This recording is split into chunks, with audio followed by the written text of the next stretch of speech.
Welcome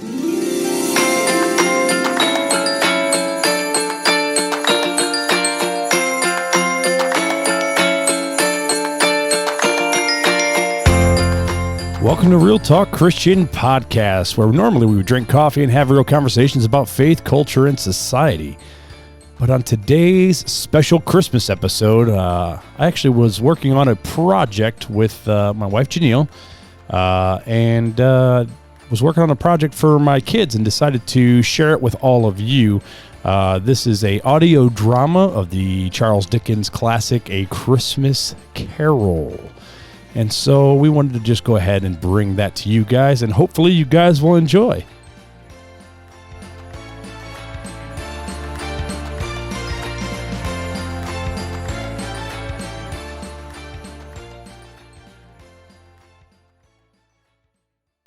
Marley was dead to begin with. There is no doubt whatsoever about that. The register of his burial was signed by the clergyman, the clerk, the undertaker, the chief mourner. Scrooge signed it. And Scrooge's name was considered good for any piece of business he chose to put his hand to. Marley was as dead as a doornail. Scrooge knew he was dead? Of course he did. How could it be otherwise?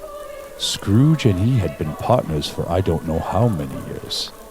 Scrooge was his sole executor, his sole administrator, his sole friend, and the only man who mourned him. If Scrooge can be said to have mourned at all.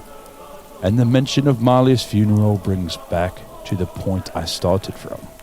There is no doubt that Marley was dead. This must be distinctly understood, or nothing wonderful can come of the story I am going to relate. Scrooge never painted out old Marley's name. There it stood years afterward, above the warehouse door. Scrooge and Marley. Sometimes people new to the business called Scrooge, and sometimes Marley. But he answered to both names. It was all the same to him. It was bitterly cold and the fog was thick as pea soup on that Christmas Eve of 1843, when Scrooge sat busy in the counting house, with his clerk nearby trying to warm himself at a candle. But since he didn't have much of an imagination, he failed. Let's see here. 1, 2, 3. Cratchit! Cratchit! Get in here. Yes, sir? Did Mrs. Nesby settle her accounts? No, not yet, sir. Well, did you send out the foreclosure? Not yet, sir. I was giving her another day or two, seeing as how it's Christmas and all. Bah, humbug! What am I paying you for to sit on your hands? Get to it! Right away, sir. Hard to find good help these days. Now, where was I? Oh, yes, 3, 4, 5, 6, 7. Merry Christmas, Uncle! What? I said, Merry Christmas, Uncle! God save you! Humbug. Christmas a humbug? Uncle, surely you don't mean that? Of course I mean it. Merry Christmas. Indeed. What reason have you to be merry?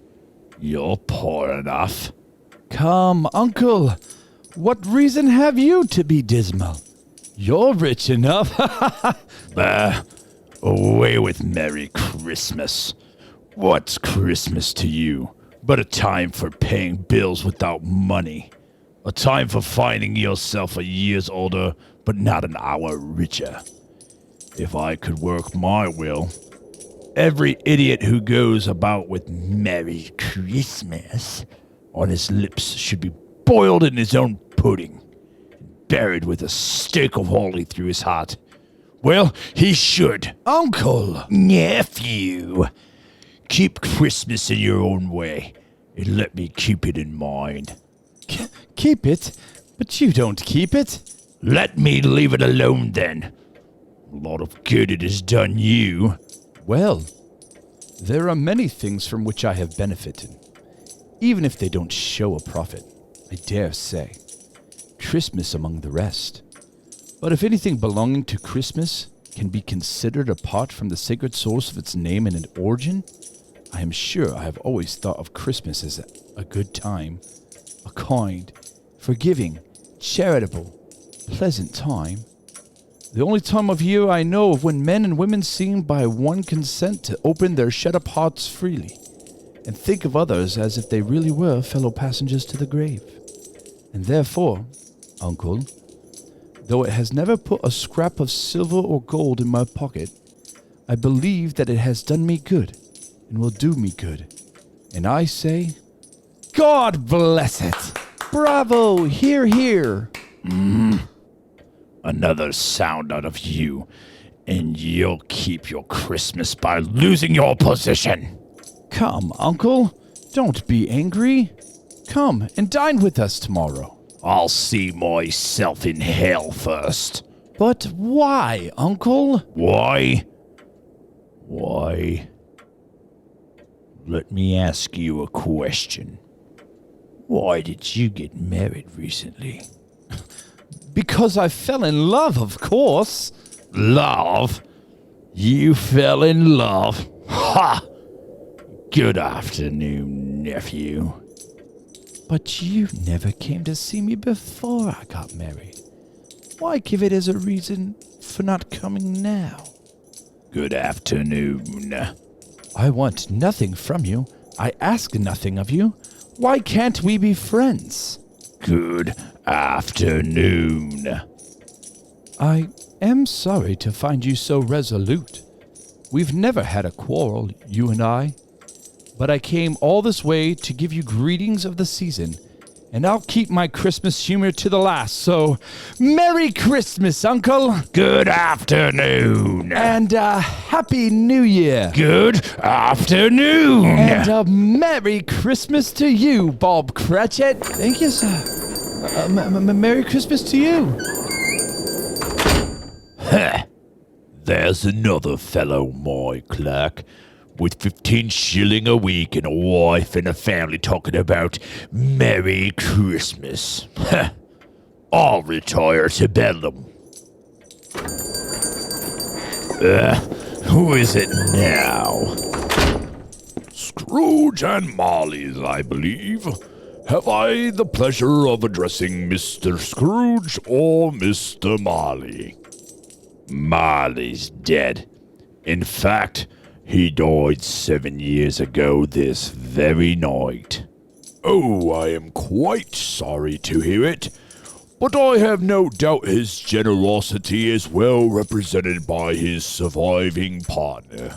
Heh. This festive season of the year, Mr. Scrooge, it is more than usually desirable that we should make some slight provision for the poor and the needy, who suffer greatly in this present time. Many thousands are in want of basic needs. Hundreds of thousands are in want of common comforts, sir. Are there no prisons? Did they disappear? Oh, no, sir. There are plenty of prisons. And the workhouses for the poor? Still in operation, I assume. Yes, very busy, sir. Oh, well, I was afraid from what you had said that something had stopped them in their useful course. I'm glad to hear it.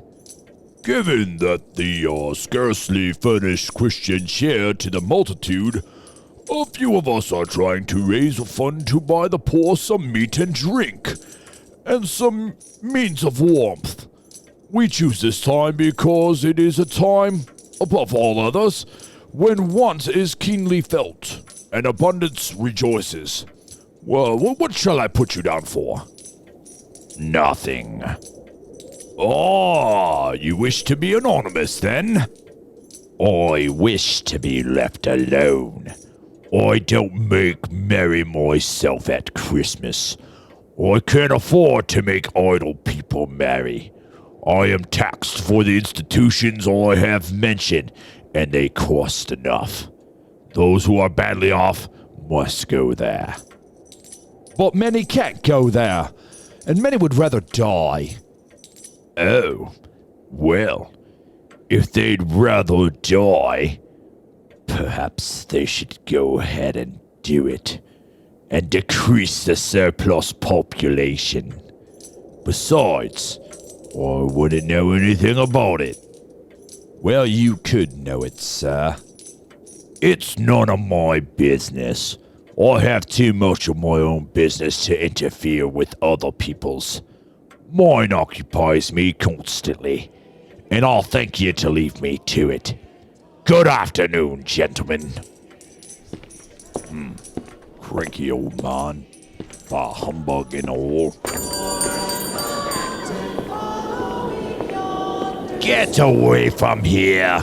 I didn't ask to be bothered with all that noise. Heh, and good riddance to you. You want the day tomorrow, I suppose? Oh, yes, sir, if it's quite convenient, sir. It's not convenient, and it's not fair. If I was to hold back half a crown for it, you'd think you were being abused, no doubt. And yet you don't think me ill-used when I pay a day's wages for no work. Sir, it's only once a year, sir. It's only once a year. A poor excuse for picking a man's pocket every 25th of December. But I suppose you must have it. Be here all the earlier next morning. Oh, yes, sir. I certainly shall. Good afternoon, Cratchit. Oh, and good afternoon to you, sir, and a merry, good afternoon, sir. Everyone wants to take money out of my pocket. Well, I suppose I should lock up and get home to the family.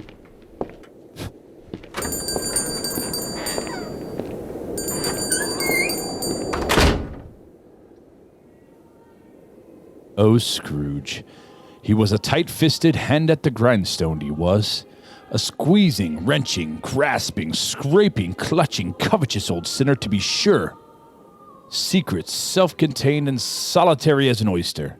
He carried his own low temperature with him everywhere he went. He iced his office in the dog days and didn't thaw 1 degree at Christmas. Scrooge always took his melancholy dinner in the same melancholy tavern, and this night was no different. He read all the papers and beguiled the rest of the evening with his banker's book before he took himself home to bed. He lived in chambers which had once belonged to his deceased partner. They were a gloomy suite of rooms. It was old and dreary, for nobody lived in it but Scrooge, the other rooms being all let out as offices. The fog and the frost so hung about the black old gateway of the house that it seemed as if this genius of weather sat in mournful meditation on the threshold. Upon arriving in his chambers, Scrooge took off his cravat, put on his dressing gown, slippers, and his nightcap, and sat down before the fire to take his gruel, for he had a cold in his head. It was a very low fire indeed. Nothing on such a bitter night. He was obliged to sit close to it and brood over it before he could extract the least sensation of warmth from such a handful of fuel. What?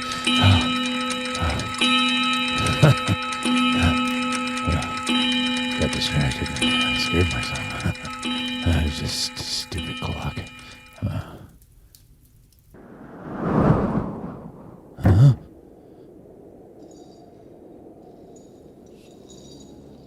What was that?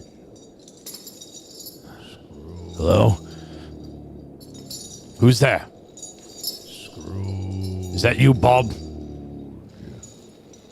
I demand that you come out. Hello? Scrooge! Ah!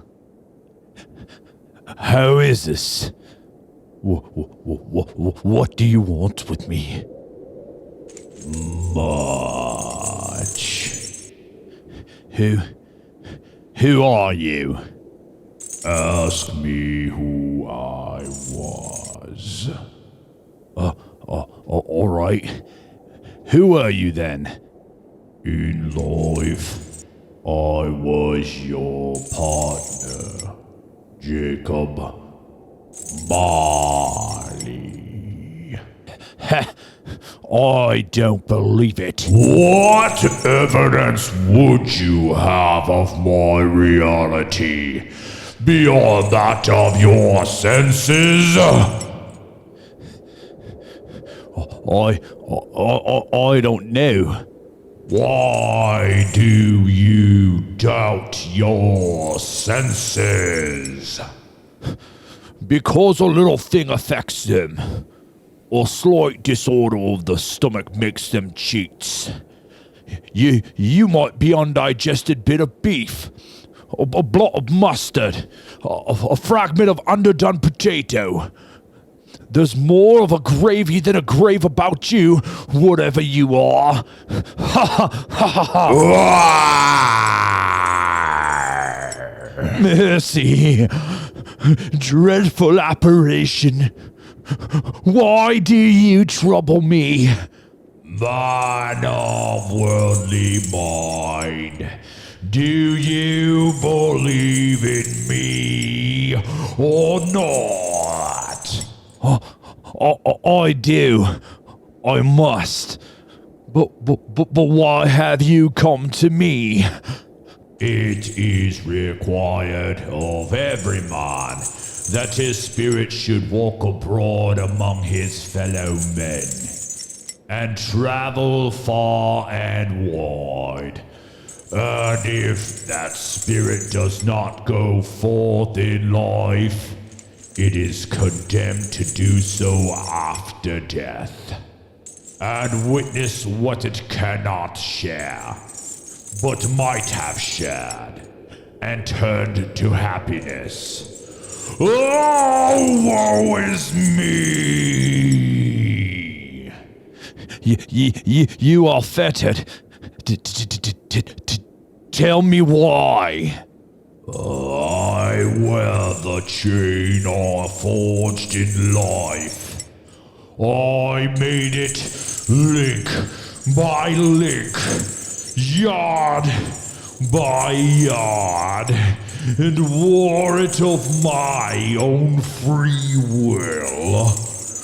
Is the pattern strange to you?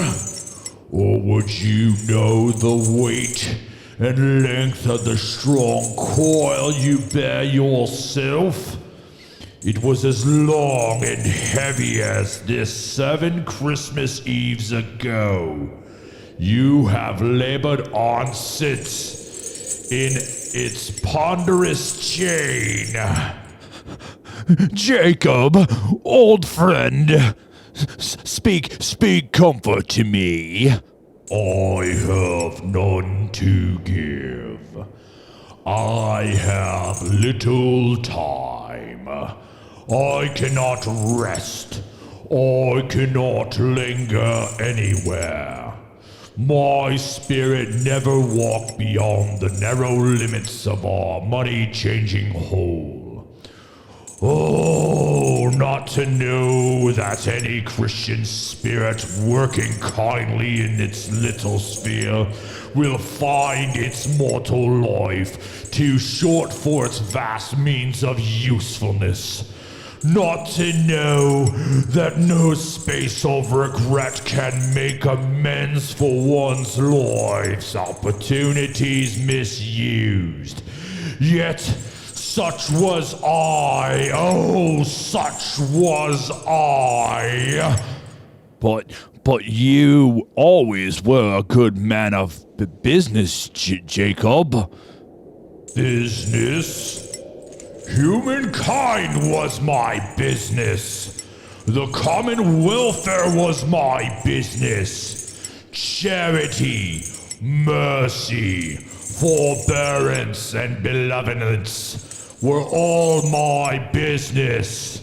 The dealings of my trade were but a drop of water in the comprehensive ocean of my business. Oh, why did I walk through crowds of fellow beings with my eyes turned down, and never raise them to that blessed star which led the wise men to poor abode? Were there no poor homes to which its light would have conducted me? Hear me! My time is nearly done.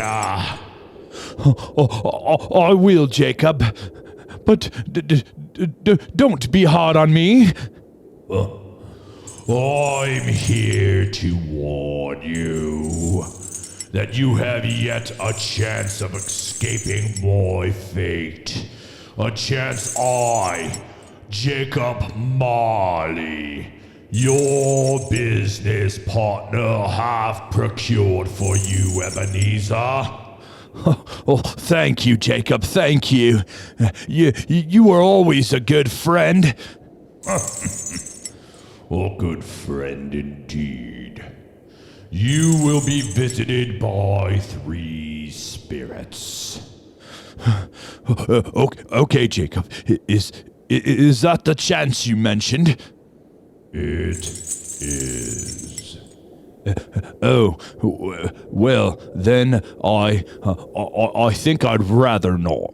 Without their visits, you cannot hope to shun the path I tread.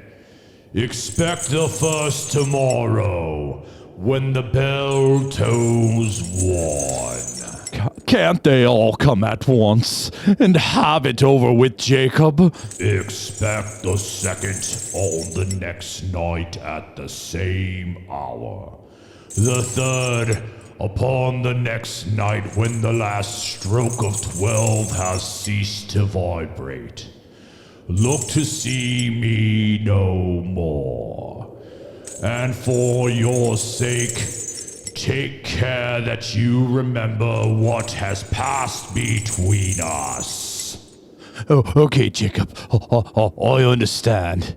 Oh, why did I not live a better life to help the poor and the needy? Bah humbug.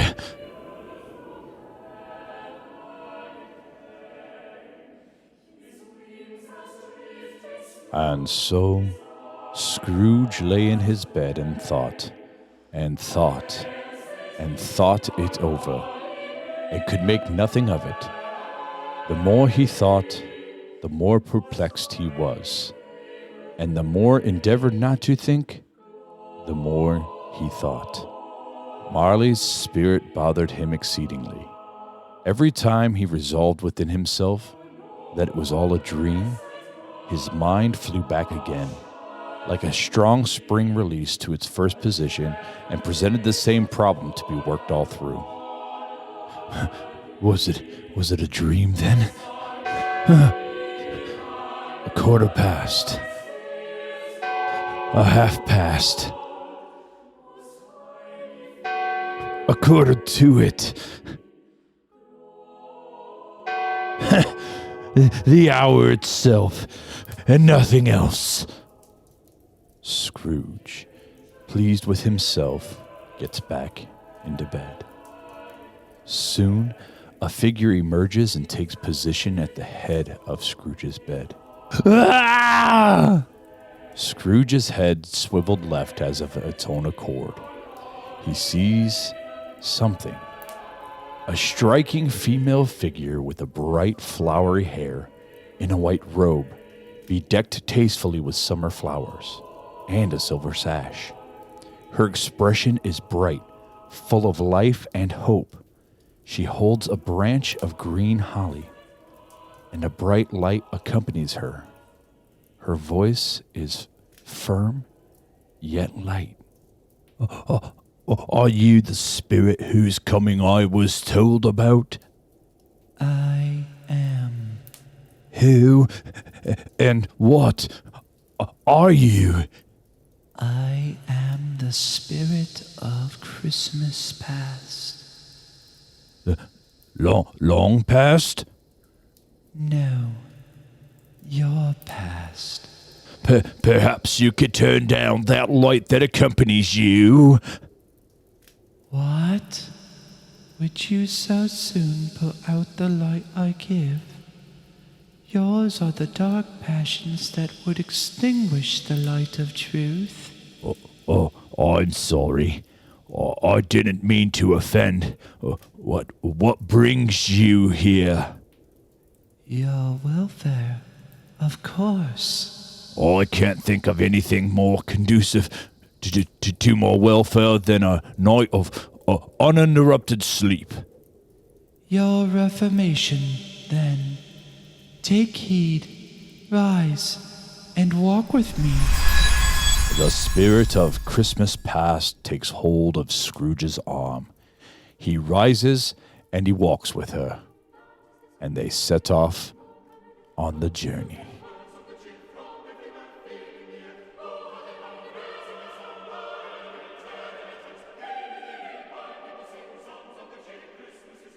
They arrive at their first stop, which is oddly familiar to that old Scrooge. Good heaven. I was bred in this place. I was a boy here. Your lip is trembling. And what is that on your cheek? What's what? Oh, nothing. It must be a pimple. Lead me where you would, spirit. Do you remember the way, Ebenezer? Remember it? Why, I could walk it blindfolded.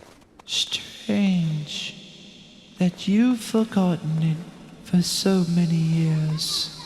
Why, there's David Madison and Robert Estes. Hello?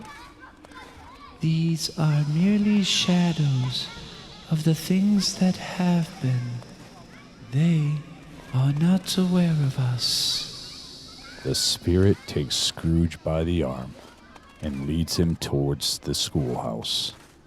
All around Scrooge, children are playing in preparation for Christmas break. Upon arriving at the schoolhouse, Scrooge peers through the window. He notices a small boy sitting at a desk reading a book. He looks very sad, and Scrooge takes notice of him.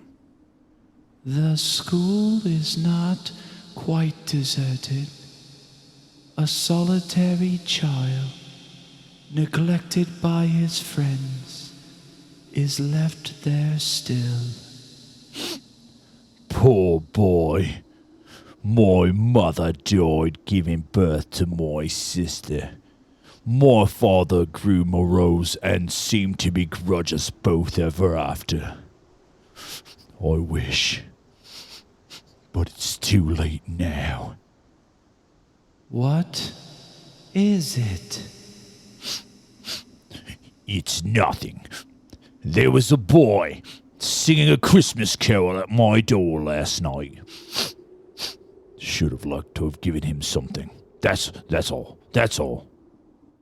Scrooge quickly turned away from the spirit, as to not show the tears in his eyes, and peered through the window of the schoolhouse.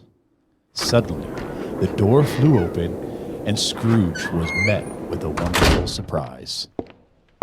Ebenezer! Fan! My dearest Fan! What are you doing here? Oh, dear brother, I have come to bring you home. Home for good and all. Father is so much kinder than he used to be. He was in such a pleasant mood just the other night that I was not afraid to ask him once more if you might come home, and he said yes. Your sister was a frail creature, and often ill, but she had a large heart. So she had. You're right about that, spirit. I'll not contradict it. God forbid.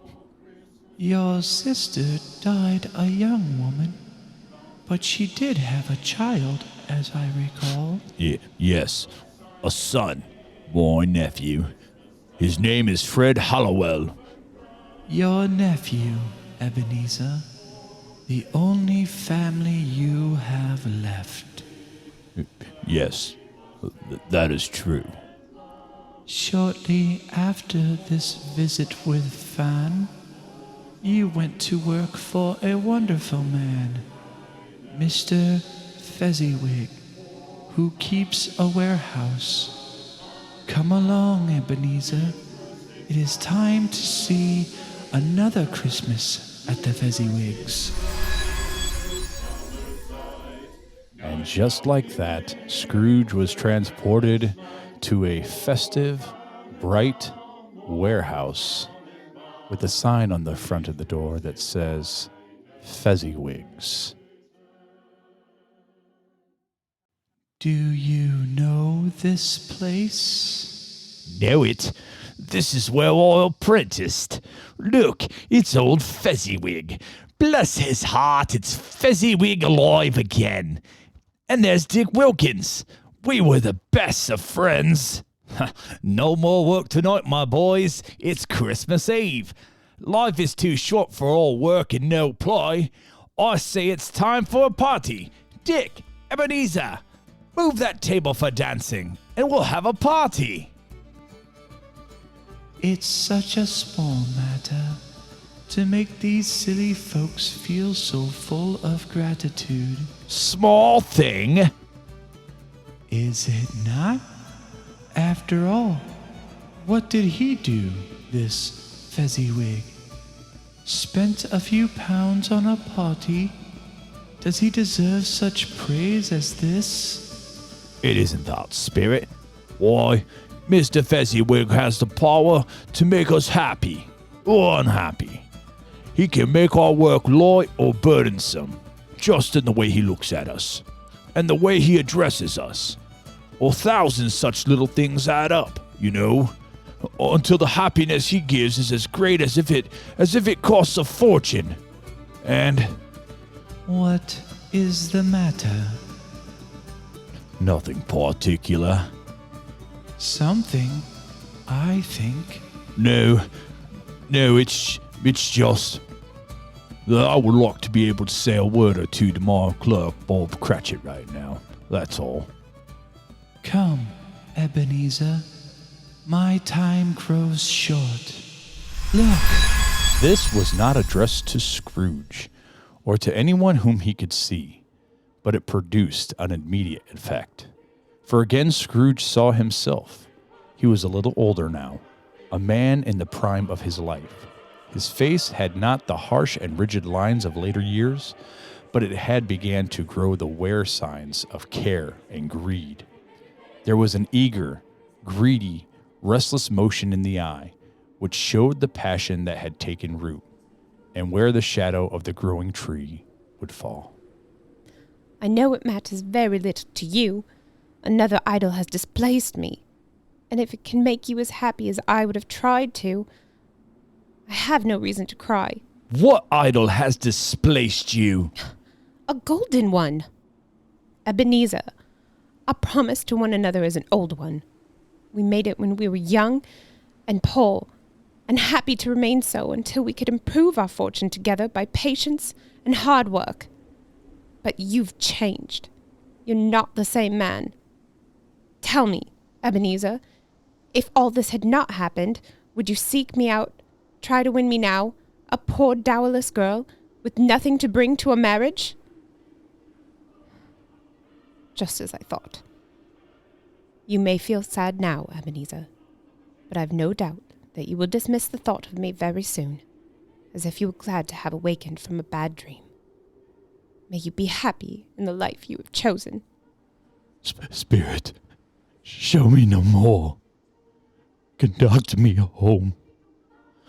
Why do you enjoy torturing me? I do not wish to see any more. Spirit, remove me from this place.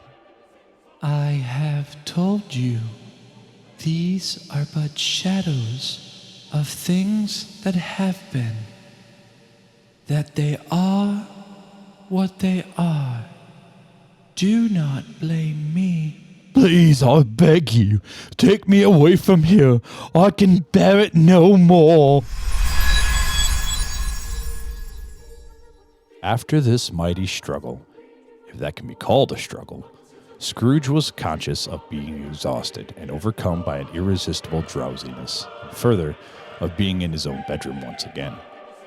He barely had time to reel to bed before he sank into a heavy sleep. A little while later, Scrooge awoke himself from a prodigiously tough snore and sits up in bed. He looks around, expecting another ghost, but does not see one. Just as he goes to lie down again, he hears a noise.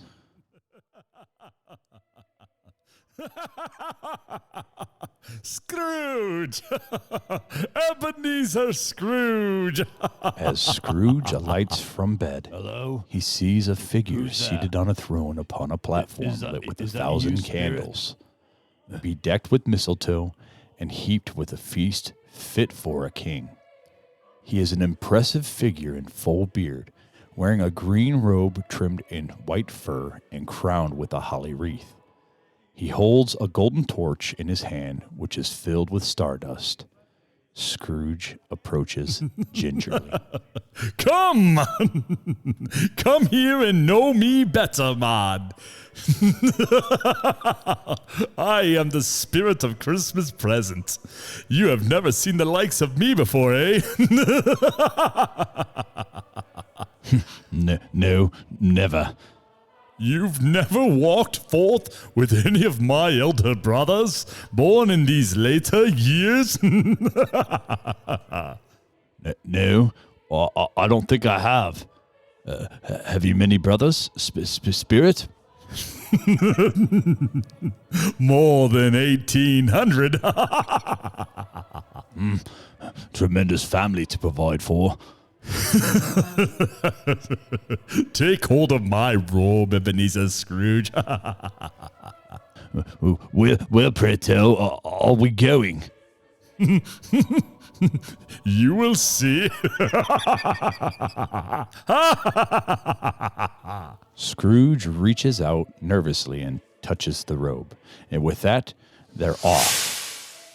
They have a heavenly view over the city below.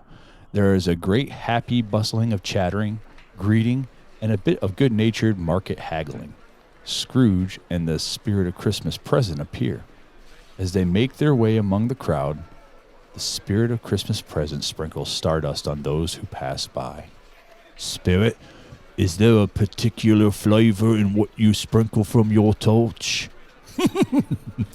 There is indeed my own. Would it apply to any kind of dinner on this day? To any kindly given, to a poor one most. But why to a poor one most? Because it needs it most. As Scrooge and the spirit continued their way through town, they came to a house in which Scrooge was unfamiliar with. Come here, man, and see what's inside.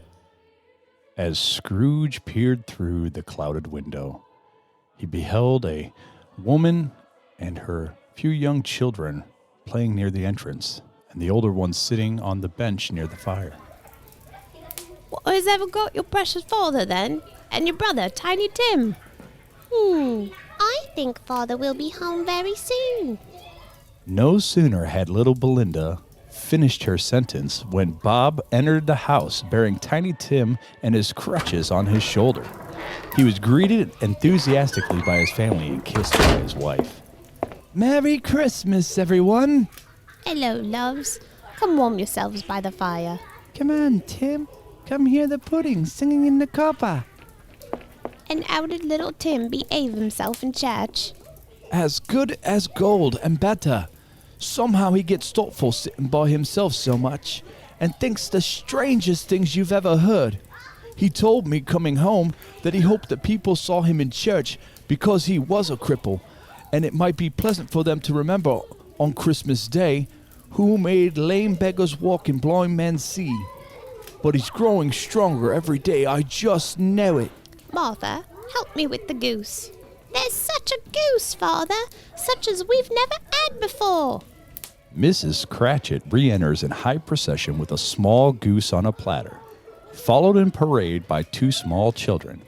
As she places it on the table, all are seated. Wow, such a goose. Just smell the sage and onion. Mother outdid herself this year. We got it for a good price, Father. It wasn't expensive at all. A Merry Christmas to us all, my dears. God bless us. God bless us. God bless us, everyone. Spirit, tell me, if Tiny Tim will live. I see a vacant seat at this table, and a crutch without an owner, carefully preserved. If these shadows remain unaltered by the future, the child will die. No, kind spirit. Say he will be spared. If these shadows remain unaltered by the future, none other of my race will find him here. What then?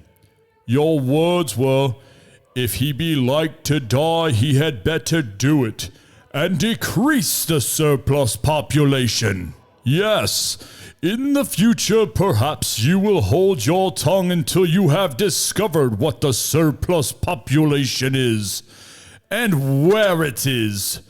Will you decide what men shall live, and what men shall die?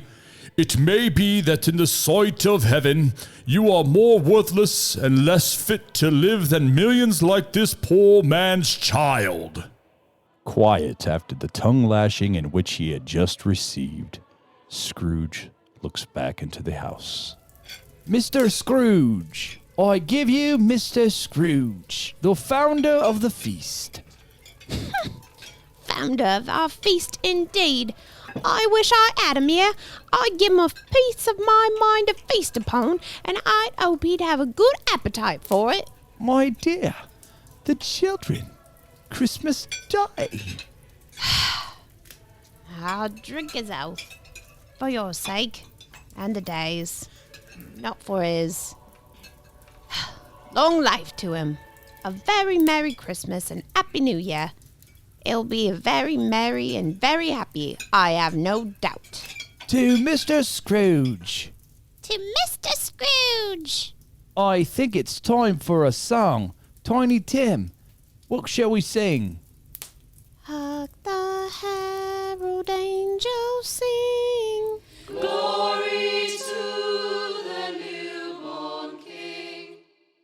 There was nothing marvelous about the way that Tiny Tim sang, nor was the family handsome or well-dressed. Their shoes were far from being waterproof, and their clothes were quite worn. Yet they were a happy family, pleased with one another, and grateful to have the time together. As they faded, they looked even happier yet in the sprinklings of the Spirit's torch at parting. Scrooge had his eye upon them, and especially on Tiny Tim, until the last. They were gone. Scrooge had hardly noticed until that moment how dark it was getting, and how heavy the snow began to fall. Spirit, where are we going now? You shall see, Ebenezer. You shall see. Scrooge and the Spirit went over many people from their heavenly view. So many joyful families and friends making merry on this Christmas Day. Scrooge was still lost in his thoughts about the poor lad, Tiny Tim, wondering how old Bob must be feeling. Suddenly, Scrooge was startled by a hearty laugh. It was to his great surprise that this bountiful laugh was coming from his own nephew. Scrooge found himself in a bright, dry, gleaming room with the Spirit standing smiling by his side, and looking at the same nephew with an approving affability. Well, bless my soul, I've never seen a game like this one before. It was a game called Yes and No, where Scrooge's nephew had to think of something, and the rest must find out what it is. He would only answer to their questions yes or no, as was the case. Is it an animal? Or rather disagreeable animal? Does it live here in London? Yes, it does.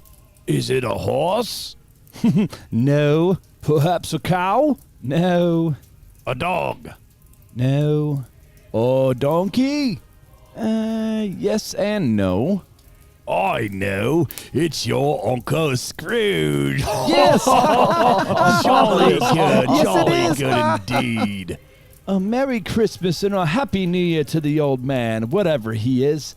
He wouldn't take it from me, but may he have it nonetheless. To Uncle Scrooge. Scrooge had imperceptibly become so gay and light of heart that he would have pledged the unconscious company in return, and thanked them in an inaudible speech if the ghost had given him time. But the whole scene passed off in the breath of the last words spoken by his nephew, and he and the spirit were again upon their travels. It was a long night, if it were only a night, but Scrooge had his doubts of this, because the Christmas holidays appeared to be condensed into a space of time they passed together. It was so strange, too, that while Scrooge remained unaltered in his outward form, the ghost grew older, clearly older. Pardon me asking, but are spirits' lives so short? My life upon this globe is very brief. It ends tonight. Tonight? Tonight at midnight. The time is drawing near. Forgive me, spirit, if I'm not justified in asking, but I see something strange and not belonging to yourself protruding there from your skirts. Is it a foot or a claw? It might be a claw, for all the flesh that is on it. Look here! The spirit quickly draws aside the folds of his robes to disclose want and ignorance. Two thin, dirty, wretched, scowling waifs crouched and clutching at his feet. Spirit, are they yours? No, they are yours. Do you not know them? This boy is ignorance. This girl is want. Beware them both, and all of their kind. But most of all, beware this boy, for on his brow I see written the word doom, unless the writing be erased. I dare ye to deny it. I dare ye to slander those who claim otherwise, and see where it leads. Have they no refuge or resources? Are there no prisons? Are there no workhouses?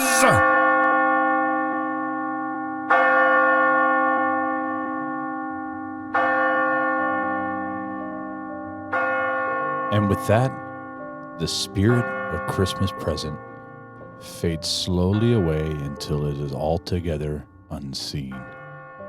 And in its place approaches another spirit, the spirit of Christmas yet to come. It is a tall figure, entirely cloaked and hooded in black. The only thing that can be seen of this dark, tall figure is a bony hand as it points. Am I in the presence of the ghost of Christmas yet to come?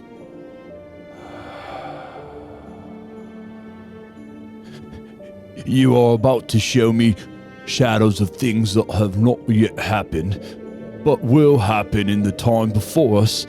Is that so, spirit? Oh, ghost of the future, I fear you more than any spectre I've seen. Will you not speak to me?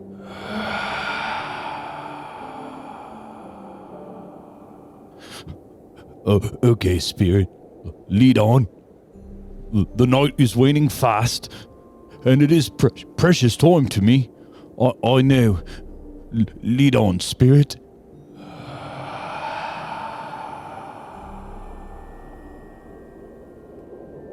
The spirit turns and points in the opposite direction, revealing a greasy, bedraggled old man standing by a pile of shirts, curtains, and sheets. I can't believe it only took £4 and 6 shillings and 2 pence for his bed curtains and clothes. She took it down, rings and all, with him lying there.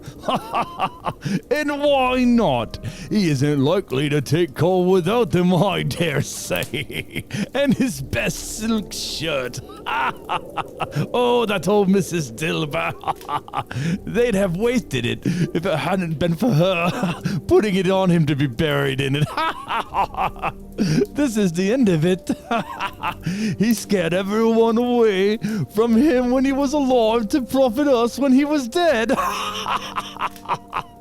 He had no one to care for him, to bury him properly. Spirit, I see. The case of this unhappy man might be my own. Spirit, this is a fearful place. In leaving it, I shall not leave its lessons. Trust me. Let us go. And with that, snow swirled up all around them, and they were suddenly in a graveyard. Spirit, something informs me that our parting moment is at hand. I know it, but I don't know how. You want me to go over to that gravestone? All right, but before I draw near to that stone in which you point, answer me one question. Are these the shadows of the things that will be? Or are they the shadows of things that may be only? As the spirit continues to point, Scrooge creeps forward towards the stone, trembling. Seeing the name inscribed there, he falls to his knees. Am I the man whom no one mourned? No, spirit. Oh, no. As Scrooge sits there sobbing uncontrollably, the spirit points to Scrooge, then back to the stone.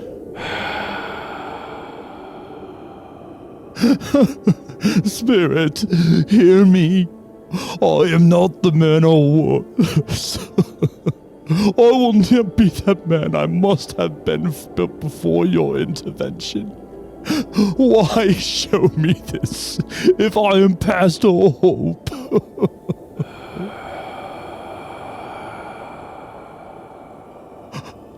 I will honor Christmas in my heart and try to keep it all the year. I will remember the lessons of the past.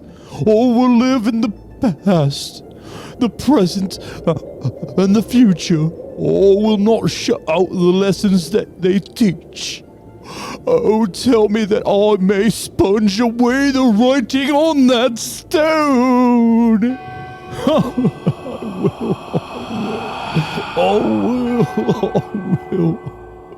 I will live in the past, present, and future. Jacob Marley, I say it on my knees. What?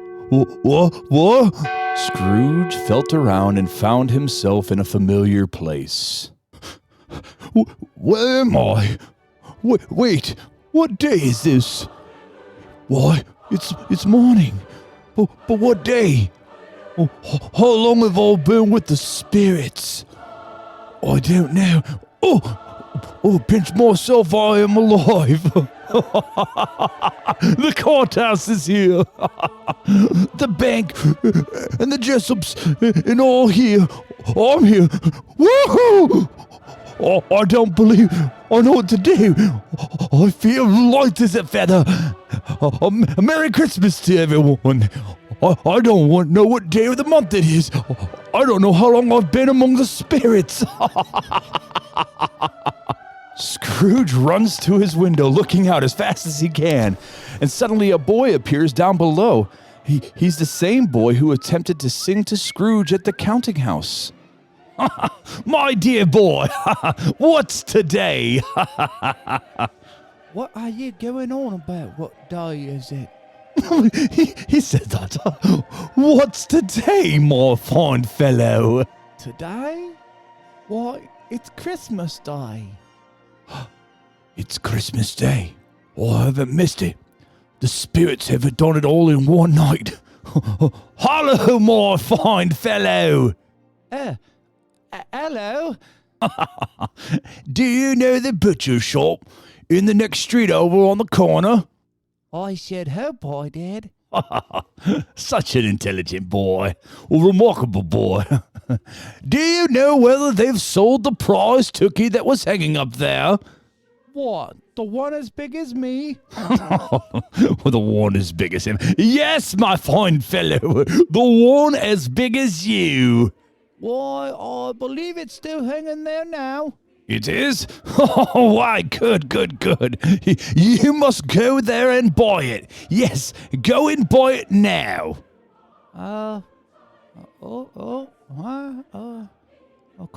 Constable? Constable? Oh, no. I really do mean it. Go and buy it and tell them to bring it here so that I may give them directions of where to take it. Come back with the man and I'll give you a shilling. And with that, the boy turned and ran off like a shot. Scrooge was rubbing his hands together and laughing while taking off his robe and putting on his coat. I'll send it to Bob Cratchit's. He shan't know who sent it. It's twice the size of Tiny Tim. Oh, Tiny Tim. Tiny Tim will live. Oh, my soul. Tiny Tim will live. A Merry Christmas to everybody. A Happy New Year to the world. Scrooge, with a new outlook on life, hurries himself to get dressed. He makes his way down the stairs and out the door onto the street. A little ways away, he spots Mr. Jeeves and Mr. Howell. Oh, there's those chaps who are collecting charity for the poor. My dear Jeeves, how do you do? I hope you succeeded yesterday. It was very kind of you. A Merry Christmas to you, sir. Mr. Scrooge? Yes, that's my name. I fear it may not be pleasant to you. Allow me to ask your pardon. And yours too, sir. And how will you have the goodness? Lord, bless me. My dear Mr. Scrooge, are you serious? If you please, not a fouling less. A great many back payments are included in that, I assure you. Will you do me the favor? My dear sir, I don't know what to say to such money. Don't say anything. Please, come and see me sometime. Will you come and see me? We will. We most certainly will. Thank ye. I am much obliged to you. I thank you 50 times. Bless you. Merry Christmas. Merry Christmas. And a Merry Christmas to you, Mr. Scrooge. And with that, Scrooge was off to his next destination, spreading Christmas joy and cheer wherever he went. He stopped by the poorhouses, the workhouses, the orphanages. He even had dinner with his dear nephew and his niece. Yes, Scrooge indeed was a changed man. Yes, Christmas indeed was a day to be celebrated, by Scrooge most of all. And he did celebrate Christmas with laughter and cheer and songs and toasts and games and all the fun things in which anyone could want to have on a Christmas day. Now, the day after Christmas, Scrooge was standing at his desk with a mischievous smile on his face, waiting for Bob Cratchit to come into work. Here comes Bob. I can't wait.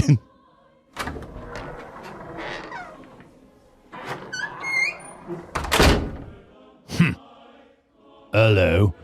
What do you mean by coming in here at this time of day? I'm very sorry, sir. I am behind my time. You are. Yes, I think you are. Step this way, if you please. Please, sir, it's only once a year. It shall not be repeated. I was making rather merry yesterday. Now, I'll tell you what, my friend. I'm not going to stand for this sort of thing any longer. And therefore, I'm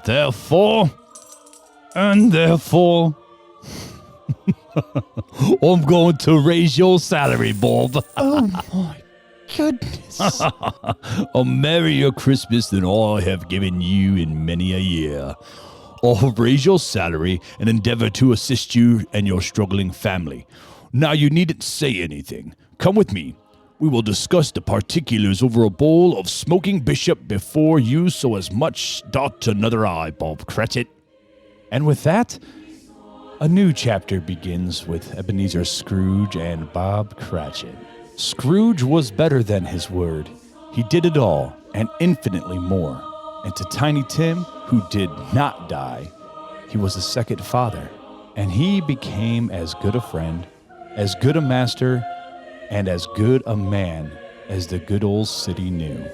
And ever after, it was always said of Ebenezer Scrooge that he knew how to keep Christmas, and keep it well. If any man alive possessed the knowledge, may that be truly said of us, and all of us. And so, as Tiny Tim observed, God bless us, everyone.